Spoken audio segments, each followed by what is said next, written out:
Hi, my name is Tze Wey. My number metric is 221242787 and I'm from group 22B. Today I'm going to discuss the individual assignment, which is cultural self-assessment and reflections. Next, I will talk about my cultural background. I'm a Chinese Buddhist Malaysian girl who has born and raised in a city in Alor. My root track back to my great-grandparents who immigrated from Chinese Fujian to Malaysia, Alor. I'm here from a culturally diverse and vibrant background that reflects the rich tapestry of Malaysian multicultural society. For the Chinese heritage, my family maintains a connection to their Chinese heritage through custom, language, and tradition celebrations, and I follow the teachings of Buddhism as significant influence on my culture. Next, I would like to talk about the cultural dimensions, such as how structured cultural dimensions that can provide a structured framework to analysis and understand the cultural identity of me. Based on my background, as a Chinese Malaysian, my power distance index indicates how much I accept and demands hierarchical order in my cultural environment. I have a moderate to high PDI, my value of difference to authority person, which emphasizes the significance of age and seniority. Furthermore, my individuality against collectivism attitude on the IDV provide insight into my social interactions and cultural value. I express a learning toward collectivism, emphasizing close-knit family ties, group harmony, and shared responsibility. Then my cultural identity shows a certain amount of masculinity. For instance, traditional Chinese society has historically placed a high value on male virtues like courage, leadership, and success, aligning with a more masculine orientation. Furthermore, the incorporations of Confucian value into traditionally Chinese cultural aspect may lead to a moderate level of uncertainty, avoidance. The multicultural environment of Malaysia, which is marked by harmony between many traditions and cultural variety, will also encourage me to be more flexible and accepting the change. And my cultural identity is shaped by a long-term orientation reflecting values such as focus on future reward, particularly influenced by Confucians of the respect and love that kids have for their parents. Regarding the indulgence versus restraint, I part traditional Chinese cultural values, which are shaped by Confucian's principle, often place an emphasis on moderation and self-discipline. Next, I would like to talk about the influence, the specific experience or event that have influenced my cultural identity is family tradition and ritual. Then I had experience in a multicultural education environment in Malaysia, exposed me to diverse perspective, language, and culture. Next, I visit to the temple regularly, participations in Buddhist ceremonies, and engagement in spiritual practice contribute to my understanding of values such as compassion, mindfulness, and no attachment. Next, I would like to talk about the value and belief. First and foremost, I will pay attention to filial piety, a cornerstone of Confucian's teaching prevalence in Chinese culture. Additionally, drawing from the perspective of both Buddhism and Chinese philosophy, I will highlight the significance of balance and harmony in my life. As a follower of Buddhism, I align with Buddhist principles such as compassion, mindfulness, and the pursuit of enlightenment. Being multicultural person who live in Malaysia, I'm constantly flexible and adaptable.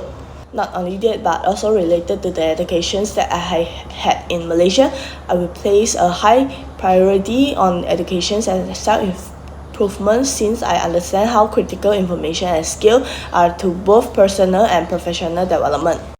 Next, I would like to talk about the cultural adaptation depend on my personal circumstances, reflections on potential challenge and growth opportunity I face when adapting to different cultural environment is language barrier. I encounter challenges in expressing complex ideas and fully understand details, instructions, and during professional meeting conducted in Bahasa Malaysia. In order to improve my language skills, I took language lessons in high school, practice speaking with classmates, and sought advice from native speakers. Additionally, reflections on potential challenges and growth opportunity I face when adapting to different cultural environments is misinterpretations and misunderstanding due to diverse cultural nuances. I always pay attention to social cue, ethic, and communication style, fostering cultural awareness that guide my behavior and interactions in different cultural contexts. For example, I observe that my neighbor practice various religions and I note the different times of prayer, religion, celebrations, and festivals, and I am sure to respect that. Not only that, I also pay attention to the attire worn by my neighbor during cultural and religious festival. For example, I will wear a traditional Malay outfit known as a baju kurung, is suitable for festive gathering like Hari Raya Aidilfitri. Next, I would like to talk about the cultural reflections for the communication style. I employ indirect communication style, where messages are conveyed subtly or implicitly in verbal communications for avoiding confrontations. Next, I always using natural and pleasant expressions even in challenging situations to maintain social harmony and avoid causing discomfort to others. Plus, in Chinese culture, and prolonged direct eye contact might be perceived as impolite, especially when talking to others. So I will adjust my eye contact based on my culture expectation. For conflict resolution, my cultural background places a strong emphasis on harmony and avoiding confrontations. I always using diplomatic language and gestures to address the issue subtly. Other than that, Chinese culture often respect hierarchy and authority figures. I will use for conflict resolution by involving or deferring to authority figures seeking their guidance on mediation. I prefer for indirect communication and I use carefully chosen words and non-verbal cues to express my perspective without causing embarrassment and discomfort. Plus, Chinese culture tends to be collective, emphasizing the importance of the group over individual interests. For decision making, my decision making takes into account the hierarchical structure present in various aspects of my life to show the respect for the others. And I also will carefully frame my decision and communicate them diplomatically, especially in situations where there might be differing opinions. Then I also will consider the consequences of decision over an extended period. My decision making is involved weighing the potential long-term impact of my choices. Spiritual principles and values derived from Buddhism may guide me in making decisions that align with a sense of morality and inner harmony.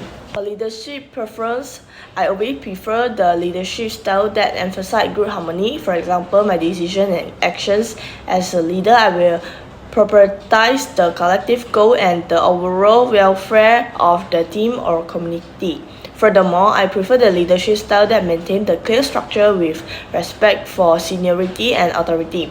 Then I prefer a leadership approach that involves subtle communications, tactful negotiations, and a diplomatic handling of conflicts.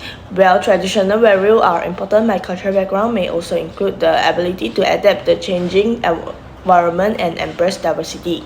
For the cultural self-awareness, firstly, cultural self-awareness allows me to recognize our own biases and stereotypes rooted in the cultural upbringing.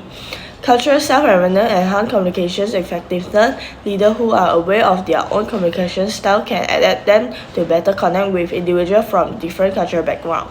Next, cultural self-awareness helps me to approach conflicts with sensitivity, recognizing how the cultural perspective may differ from others. Next, trust is the foundational element in effective teamwork and leadership. This, in turn, strengthens relationships and enhances collaboration. Next, I would like to talk about the action plans. First, I can embark on a journey of self-education by reading book articles and research papers on Chinese, Malaysian, and other relevant Asian cultures. I can actively seek out cross-cultural training programs. These sections can offer guidance on effective communications, conflict resolutions, and leadership in multicultural settings. I am expanding my language skill, particularly in Bahasa Malaysia, and I can utilize language learning apps such as Duolingo. These apps offer interactive lessons and exercise to improve language proficiency at our own pace. Other than that, I can integrate regular self-reflections into my routine. I decided to proactively seek out and connect with people from the wider range of cultures, expanding cultural network. That's all for my presentations. Thank you.